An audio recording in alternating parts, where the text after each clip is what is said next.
How's it going, everyone? I am back with another video. It's been a while, been about like 3, 4-ish weeks, almost a month, I think, since I've released my last video. That's longer than I normally like to go without uploading a video. So apologies for that. I've just been pretty busy with a lot of things, and I've been trying to comprehend the Knicks series and the disaster that was for us. Very happy the I've been dreading making this video. I'm going to be recapping Celtics series against the Knicks, talking about my thoughts on the overall season and moving forward, how I think we're going to approach the off season, how we're going to do next season, things like that. But the Pacers beat the Knicks, so bit of a morale boost for me there as a Celtics fan. So yeah, I know it's kind of overdue, but figured better late than never anyway. See, I made a video kind of I when we were down 0-2 after dropping the first two games to the Knicks. I made a video on my thoughts on the series, and I kind of recapped those games. But I'll just quickly recap them here. So kind of similar story. The first two games. Game one, we were up big. We were up 20 in the third quarter. We went on a historically poor shooting slump, and we allowed the Knicks to get right back in the game. They had the lead. I believe they were up 6 at one point in the fourth quarter, and we ended up actually attempting 2 pointers. We died by the three in the second half. We had one shot attempt in the third quarter that was not a 3-pointer. Uh, Kind of the same thing. We just kept jacking up threes at the start of the fourth quarter. They weren't hitting really, and we finally attempted twos, and we went on a 7-0 run right after that. Derek White hit a corner three. When you were on a 4-0 run, he hit the three to make it 7-0. We had a 1-point lead. Game ended up going to overtime. We ended up losing. Bridges ripped the ball out of Brown's hands when we were down three, trying to tie the game, and the Knicks ended up stealing the game. And again, I'll talk about game two, but kind of a similar situation there. This one really hurt because we dominated the game. We were outplaying them, and then, per usual, we started getting stagnant, just settling for threes instead of doing what gave us the 20-point lead, balancing out the twos and threes, driving to the paint, kicking the ball out, trying to draw some contact. He gets to the free throw line. But Jaylen Brown said this in his post-game press conference after this game, after game one. If they had drove, like the Celtics drove, that would probably make the three easier because it's going to free up the three. Maybe the Knicks try to double team, or if they try to overcommit, things like that. It's just going to free up spacing on the floor. Instead, we just got super settled, stagnant for three. And I was very optimistic after this game, too. Well, obviously not on the loss, but I didn't have any concern whatsoever we were going to lose the series because it took us missing, I think we missed 45 threes, if I remember right. Yeah, we missed 45 three-pointers, and we lost the game by 3 points. So I wasn't too concerned there. I guess maybe you can counter saying the Knicks won't shoot, 55% of your roundup here from the free throw line. But again, we missed, well, a decent amount of those are Mitchell Robinson. And we miss 45 three-pointers. What's less likely to happen? Us missing 45 three-pointers, the Knicks to shoot, well, okay, maybe not necessarily less likely to happen, but if we just had made a couple more threes that we normally make, we would have won this game easily. Or if we didn't get stagnant from three, we would have won the game easily. Tatum put up a shitter in crunch time. He played a good game just looking at his stats here, but he missed so many threes. He had so many instances in this game, specifically late, where he had a smaller guy on him, like Brunson, for example, and instead of taking advantage of the mismatch, he would settle for threes, step back threes. Porzingis barely played in the first half, didn't play in the second half. He got sick. He was sick this whole series. White and Holiday. And again, this game's almost like a month ago, so my memory's not exactly 100% from this game, remembering everything. But yeah, everyone played good, but we just collapsed not good. Not everyone played good, but we just collapsed in crunch time. Everyone was playing a solid game, their usual games, I would say, and then we just collapsed in crunch time. Yeah, Anunoby turned into Curry this game. That was really annoying. He kind of was what they ignited their comeback in this game. Brunson, he had a good game. Well, actually, from what I remember, he had 29, but it seems like we had him in check for most of the game. But he still finished at 29. Hard hit a couple of threes, which was annoying. But yeah, that was a really tough pill to swallow after the first game. But again, I had very little, if any, concern we were going to lose that series after the first game. Game 2 hurt even more. Game 2 hurt even more than game 1 because, game 1, it's like, all right, well, we blew it, but we really cannot blow both our home games 1 and 2, to the Knicks because we're going to be down 0-2 going on the road. Similar story, right?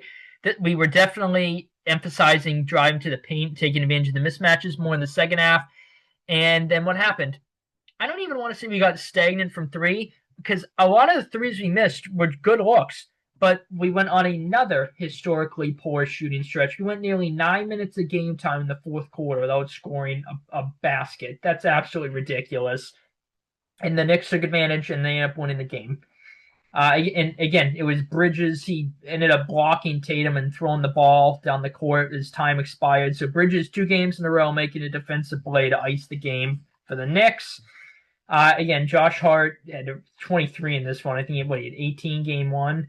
So, scoring more than usual. Brunson only had 17. So, it's not like he went off either. Anunoby only had 5. Cat only had 21. The Knicks, I think, had their worst offensive rating of the year this game. They still won. So that was obviously not ideal for us. Tatum only had 13. He played pretty poorly this game. Brown had 20. Trying to remember. I think Brown played decent from what I remember. White always plays decent. Holiday played decent. Pritchard, I would have liked to have seen him get more minutes. He, in the fourth quarter, I think he hit 2 threes when no one else could hit any shots, and we ended up benching him. Porzingis, he had I want to say 6-0 run. I think he got a putback and one to start the fourth quarter, and then he had a 3. So I think he had a 6-0 personal run, but he barely played again. He was sick the whole series. Then not great shooting numbers for either team really. But yeah, just not a great offense game from either team, and the Knicks ended up winning this one, which is more gutting than the first game. Okay, game 3 is kind of, I think, how it played out. I can't talk. Game 3 played out how I think most people expected this series to play out. We blew them out the whole game, and we didn't blow the lead. We held the lead. Had a really good game from 3 in this one. We shot 50% from 3, almost 50% overall. Knicks really struggled from 3. Not a great game shooting overall. And again, the free throw is not a great percentage, but I think a decent amount of them we just hack a Mitch with Mitchell Robinson.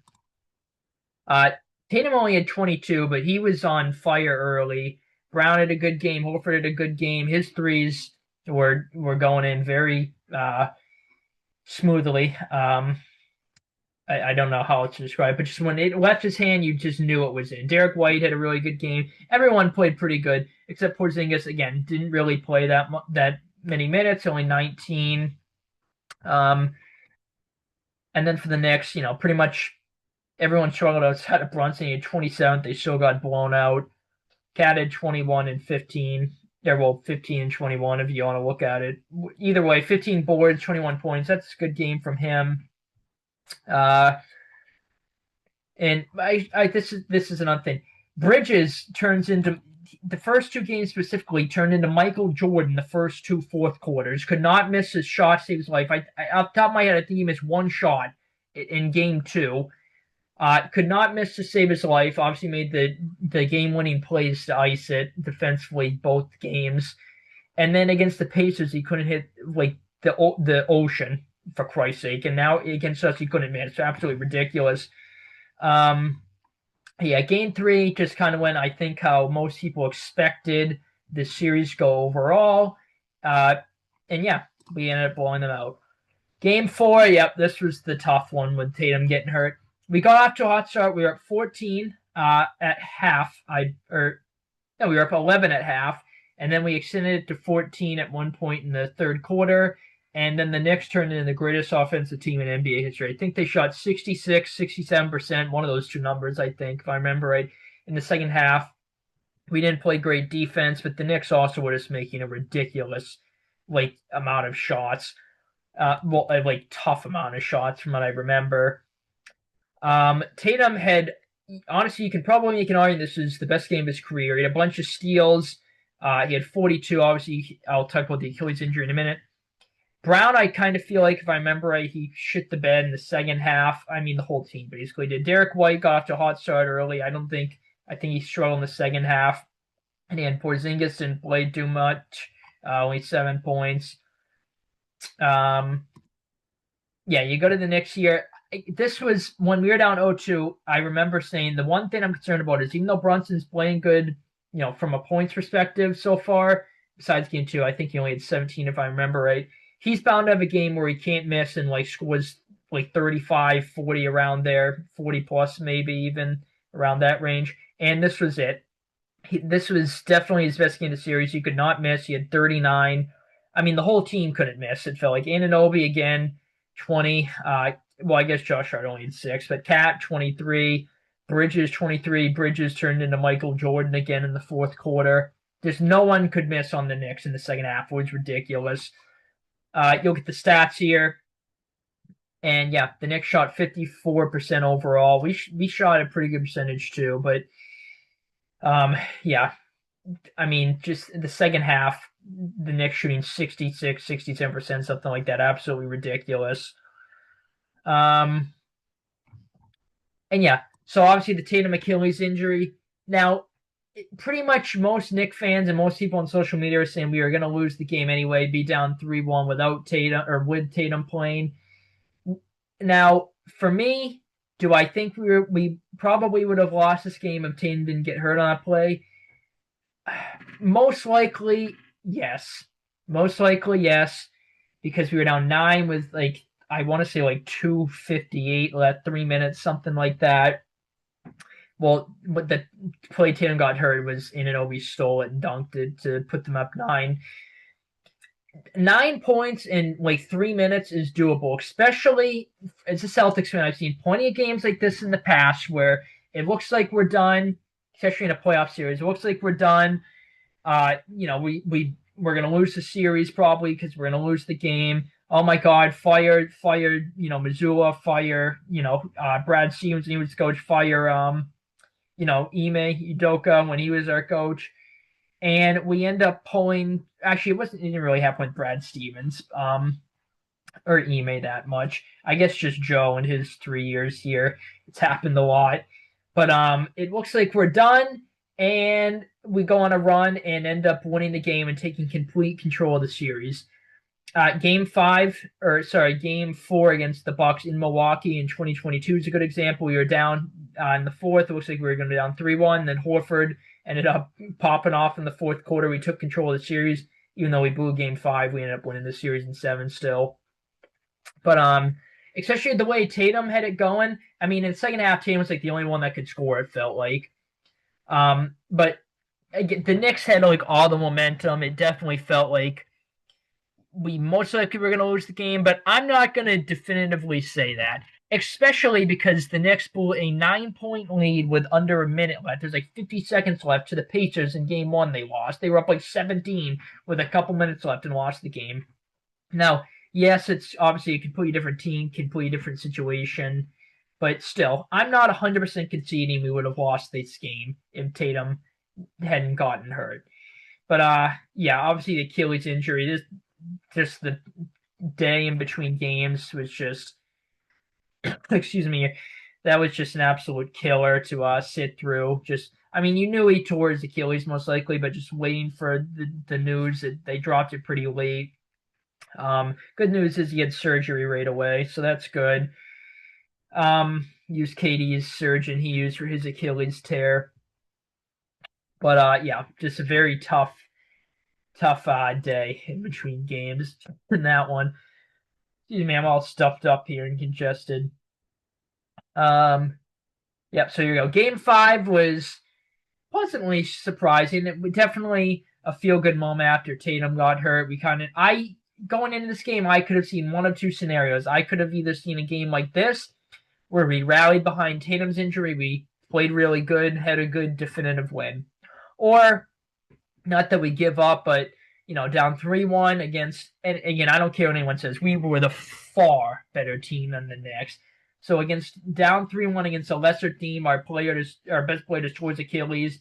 The future of his career might be up in smoke. He's going to come back, but the questions: is he going to be the same player? I think hopefully he will be. Thinking optimistically at least.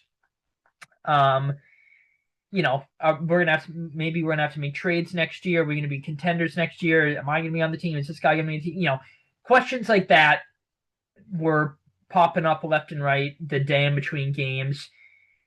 And like I said, just recapping game 4 there, it was a very tough time in between games as a Celtics fan. But anyway, so yeah, I was thinking either we have a good definitive win playing, for Tatum, or not that we give up, but just if we lose, it'll be a bad loss, like a blowout loss. I could have seen that. The first half was close. We were tied at the half. We were tied at the half. We had the box score here, and then that third quarter, the Knicks picked up a bunch of fouls, and we ended up just shooting the lights out from 3. Same in the fourth quarter. We were not settling for 3. We were, even bounds, cutting to the rim and things like that. And we just shot really well. So that was, excuse me, my throat is killing me. So that was a great bounce that game. Brown played phenomenal this game. Horford played good. Derek White played phenomenal too. Holiday played good. Pritchard played good. Pretty much everyone did. Cornette had, 7 blocks this game, something like that. Absolutely insane. Everyone was hitting threes. It was just a feel-good game. Again, Josh Hart once again turned into Curry this series in this game. Anunoby, as a Celtics fan, it really has annoyed me since he hit that 0.7 second, 0.7 seconds left on the clock buzzer beater game 3 against us in the bubble in the second round. And then this game, one game he does this, and the next he'll score like 25 plus. It's freaking ridiculous. Cat, I guess he had 19. He played good. Brunson, I think he fouled out extremely early in the fourth quarter, from what I remember, right? And then friggin' Miles McBride, Deuce McBride, he also played like Steph Curry this whole series. He could not miss a shot this entire series, it felt like. Mitchell Robinson, I remember, went, I think, 6 of 6 on the free throw line in this game. So that was interesting. Beast on the boards at 13. But yeah, you look at the stats here. Again, we shot the lights out. 52%, 40. Honestly, it felt like we shot better than 45% of your round up here from 3. We didn't shoot very good from the free throw line, though. Excuse me here. But this was a really good, satisfying bounce back win. And honestly, it gave me hope that we could legitimately win this series until Game 6 happened. Now, the first quarter, it was low scoring. Both teams were not off to a good start shooting the ball. And it was super low scoring, and we were only down 6 at the end of the first. And I'm like, all right, maybe we're a bit fortunate. It doesn't feel like we're playing that great. Excuse me here. Gotta get a sip of water for a second. Excuse me. God, I freaking hate being congested.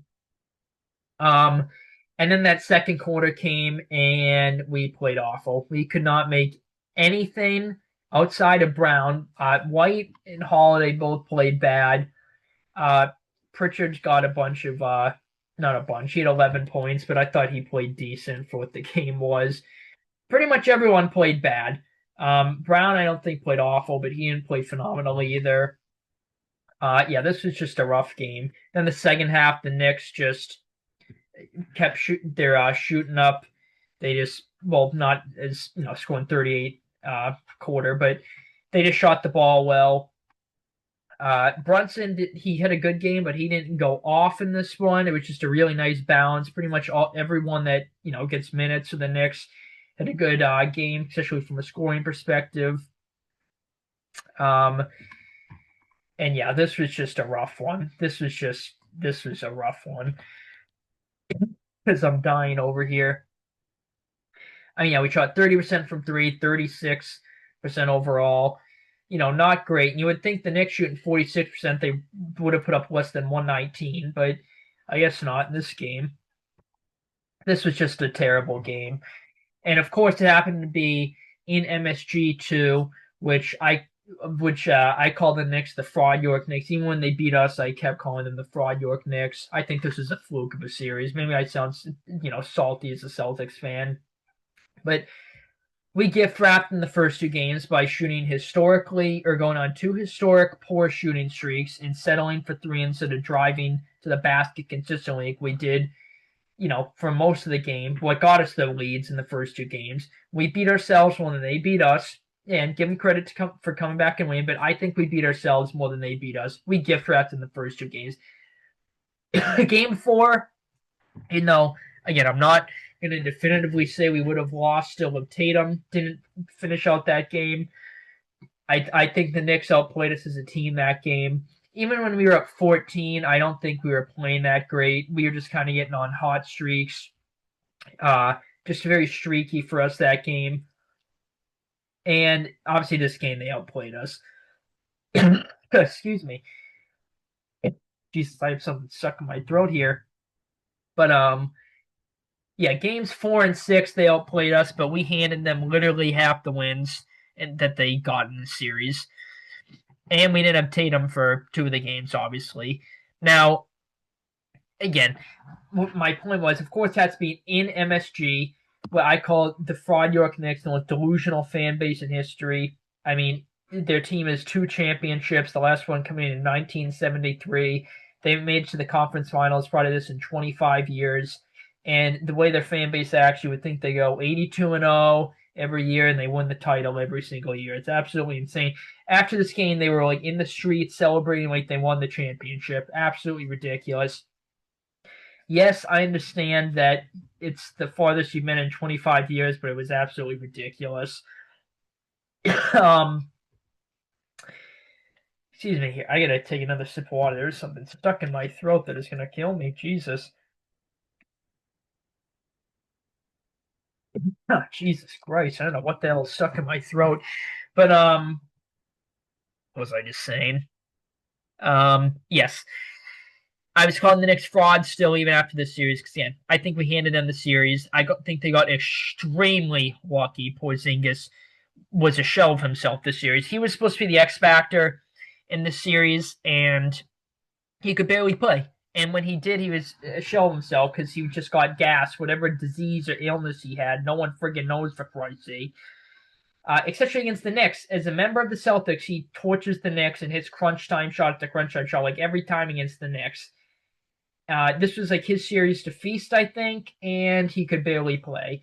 Brown came out after the series. He's playing on a partially torn meniscus, and then Tatum obviously the Achilles.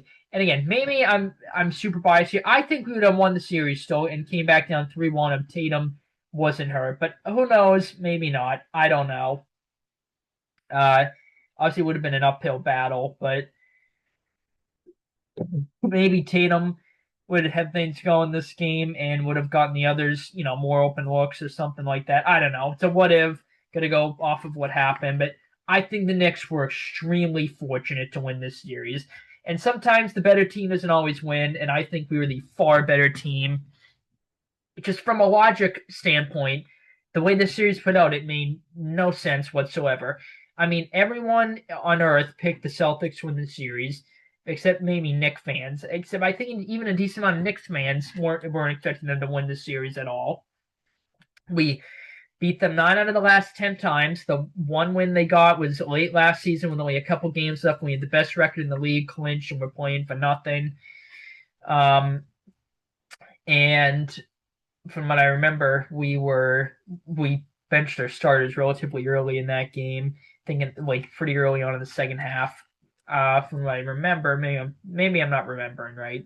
I remember our bench on an insane run at the end of the game to cut into the deficit. But And then yeah, so we're 9-1 in our last 10. We swept them this season, including 3 blowouts over them. And no disrespect to the Pistons, but the Knicks really, it felt like they got outplayed by the Pistons, and we're also fortunate to win that series.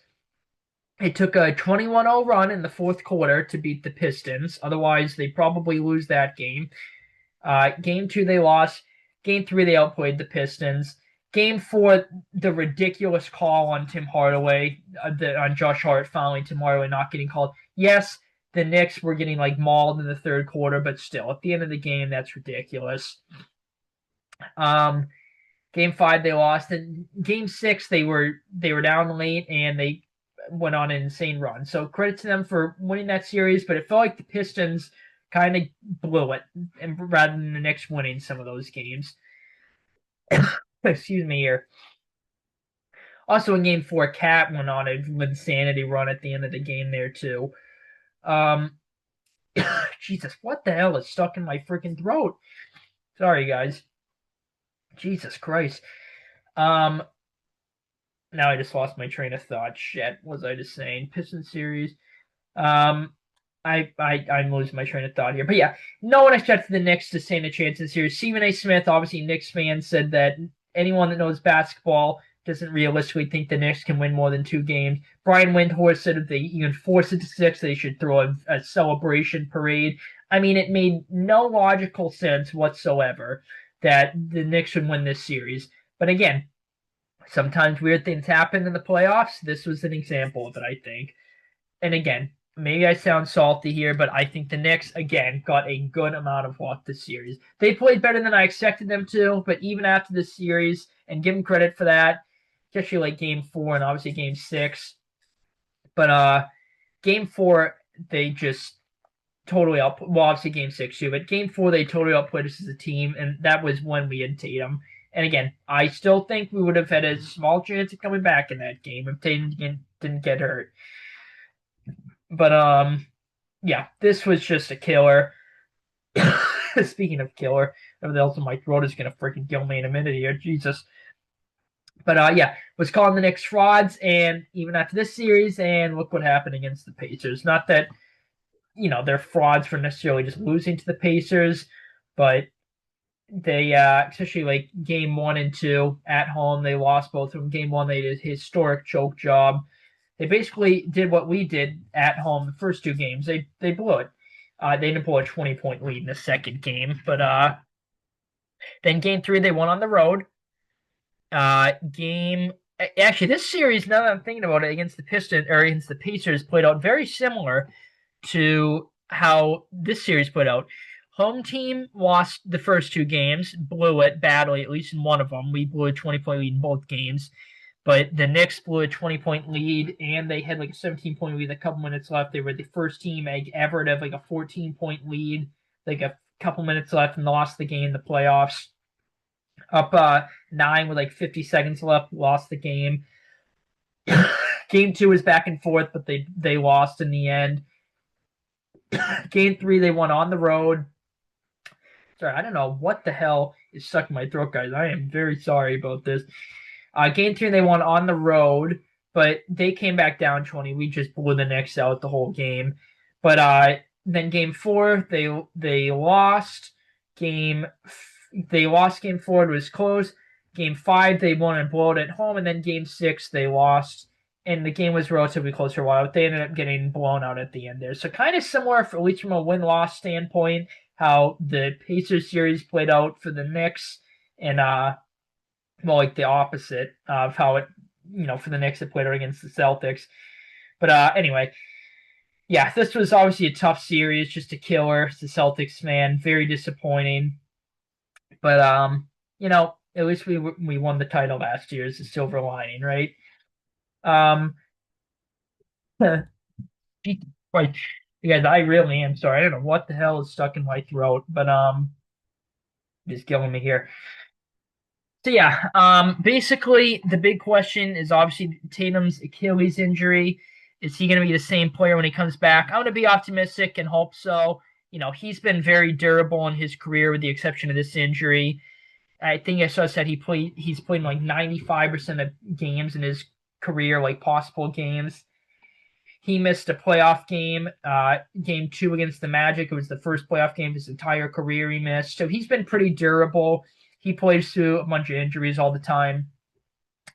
And he already had the surgery from Katie's, again, as I mentioned earlier, the same surgeon that did Katie's Achilles injury.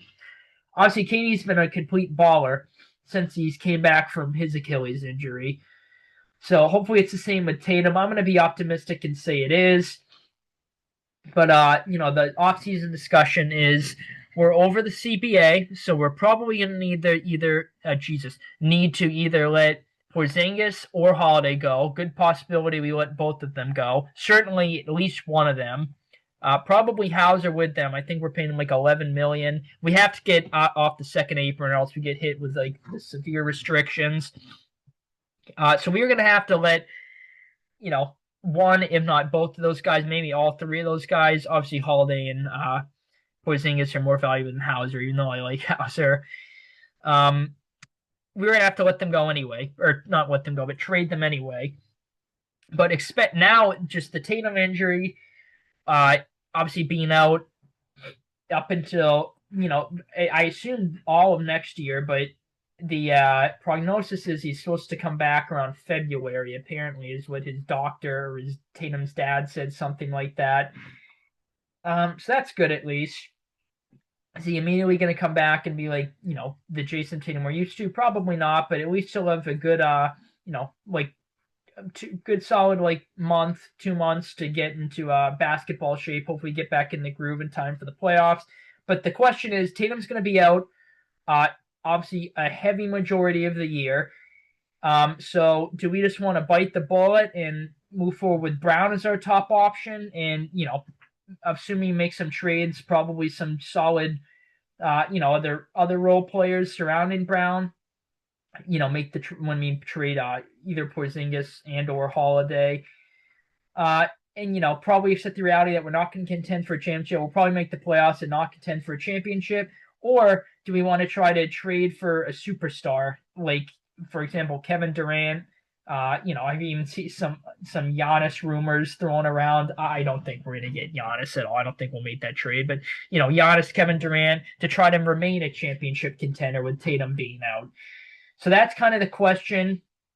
Again, we're probably letting either Holiday or Porzingis go, if not both of them, that's for sure. Hauser, I would guess he's probably gone too.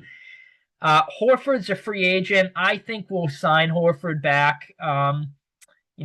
He said he didn't want to retire. Then after, this series, he said he might retire. He doesn't know yet, but he said he's coming back. Hopefully we re-sign him. And again, next year, so I guess next year I think I guess if you want to say bite the bullet, we'll have Brown as our top option. And we'll have Brown, White, Pritchard, those guys, and then we'll probably have another couple solid role players on the team surrounding them for the trades that we make, and we'll probably be a good but not great team, not like a 60-win powerhouse like we've been lately, past 2 seasons, back-to-back 60+ wins. Sorry, I'm looking at my notes here. I just lost my train of thought. But yeah, probably won't be like a 60-win powerhouse, an elite, they're probably 1 or 2 or 3 teams that can win the title. We'll probably be like a mid-seeded team in the East, maybe like, 4, 5, 6, somewhere around there. Probably finish, high 40s, maybe lower 50s, maybe even in the mid 40s, somewhere around there for wins. And, maybe we can win a first-round series, but we're probably not going to contend for a championship. However, I will say if Tatum comes back and he can, get it going, and we're a mid-seeded team next year, we could be a very dangerous mid-seeded team and maybe go on a run. Who knows? Obviously, we got a long way till that happens. It's a hypothetical what-if scenario. But, yeah, anyway, I hope we re-sign Horford. Hopefully, when I just went on that rant here, I was going to say hopefully another 2 years, because I think we're just going to, bite the bullet and probably not be a championship contending team next year. And then after that, hopefully a fully healthy Tatum, we can be back to contending for a championship. Hopefully that Horford, he plays another 2 years, and for that second year, hopefully we can win the title and Horford can retire out on top. That would be awesome. Horford's my favorite player, I think. Or not, I think. He is my favorite Celtics player. I love Horford. Um, but yeah. So yeah, Cornette, hopefully we re-sign him. Drew Peterson, Drew obviously he doesn't really play that much. I actually really like Drew Peterson. I think his option is restricted. I think we'll keep Peterson. He's actually like a ridiculous 3-point shooter. I really like Drew Peterson. I remember the second Cleveland game when we were on the road against them. We ended up losing. He played heavy minutes and he played a good game too. Davidson we signed till next year. I think he's a lock to make the roster, especially with probably Holiday gone. He'll actually probably get some meaningful minutes. Maybe Pritchard moves into the starting lineup. Who knows? Uh, there's rumors saying everyone not named Tatum is on the table to be traded. I think Brown is going to come back. I know, a decent amount of the fan base wants him in a Giannis package or a KD package. I think Brown's going to be the top guy next year. Him and White, I think, should be locks to make the roster. I really, really do not want to let go of Derek White. I love Derek White. Pritchard probably gets inserted into the starting lineup. And then I also hope we kind of get like a traditional center, because as much as I love Porzingis, he isn't the greatest rebounder. I kind of hope we get a traditional center like Steven Adams, for example, where actually Steven Adams I think might be I gotta see if Steven Adams is a free agent. Now this is gonna bother me. But like a traditional center like Mitchell Robinson, for example, that can't really shoot but is a beast on the boards with screens, things like that. I kind of miss having a traditional center like when we had Robert Williams. Because again, we're probably going to shoot a lot of threes, so hopefully Steven Adams or whoever we get as a traditional center can get the boards, get us some second chance opportunities versus Porzingis and Horford, Porzingis may not be like the best rebounders. Horford more so because of his height. He's more of a power forward playing the four, but Porzingis may not be the best rebounder for a center. Just a traditional center, I wouldn't mind, is what I'm trying to say here. Steven Adams contract. I want to say he's free agent. I saw him in trade rumors.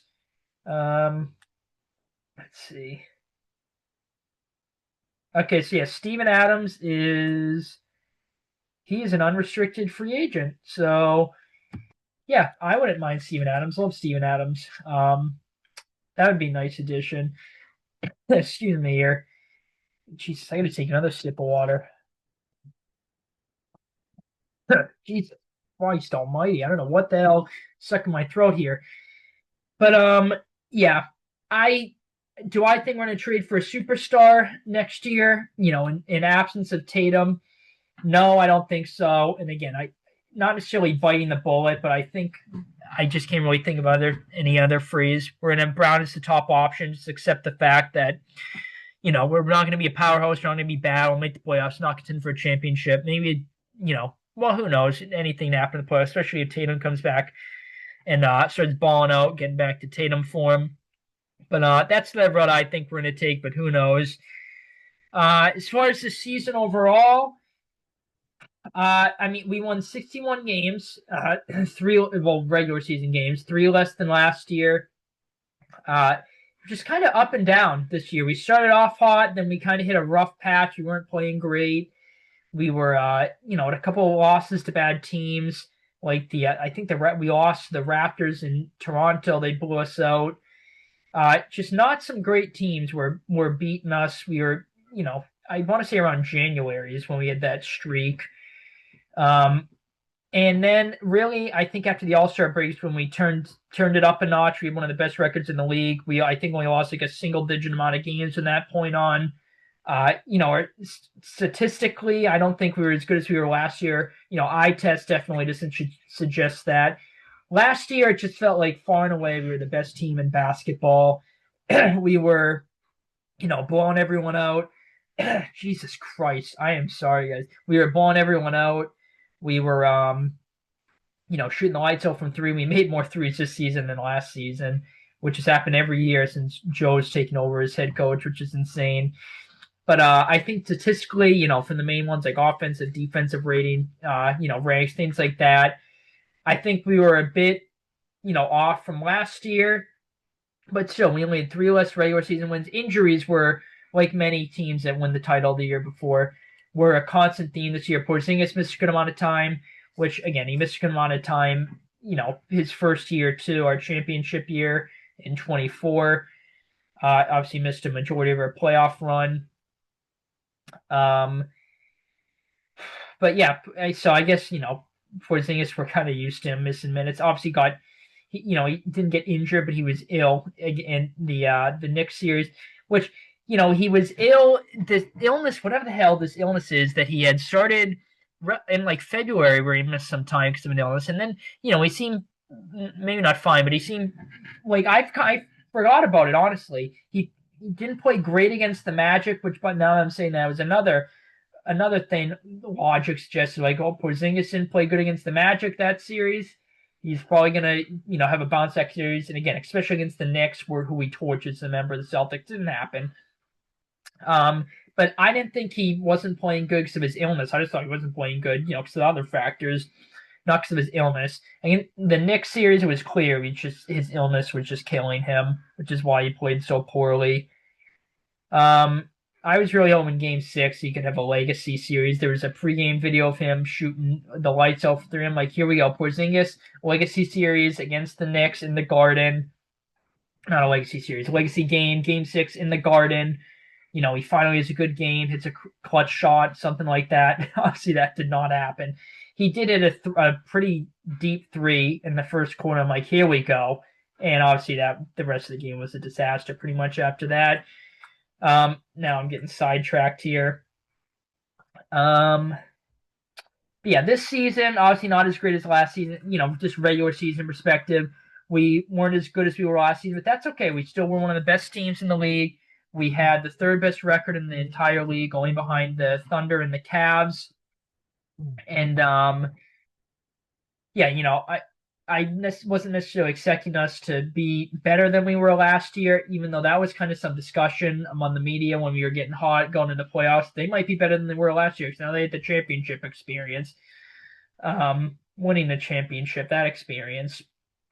Yeah, just injuries plagued us, the whole year. Our starting five didn't play in as many games. They did the first year, the Holiday Porzingis year when we won the title. But yeah, all things considered, I think we had a really good year again. From the regular season perspective, obviously. And, against the Magic, we won in 5, but a lot of the games were close, even besides really Game 5. Even if the final score was a blowout, they were close throughout most of the game, and, maybe some signs for concern. I thought it was just because the Magic defensively presented us challenges that other teams weren't able to, and maybe the Knicks exposed some of those flaws, even though, again, I think they got very fortunate to win this series. I actually was talking to a Knicks fan the other day, and he said that he looked at that series as the Celtics gave them the series rather than they won it. And I'm like, yeah, well, that's a good way to put it. I'm a rare Knicks fan that isn't delusional or unbiased. Or isn't biased, unbiased rather. What else here? But yeah, good season from a regular season perspective. Not as good as last season, but with all the injuries, coming off a championship, every team's going to play their best against you or try to.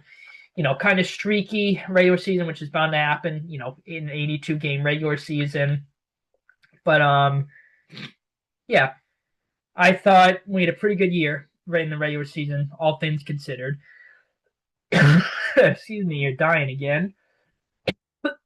Jesus Christ. Then the postseason, obviously a different story. So I guess if you loop in the overall season, obviously kind of a disappointment exiting the second round.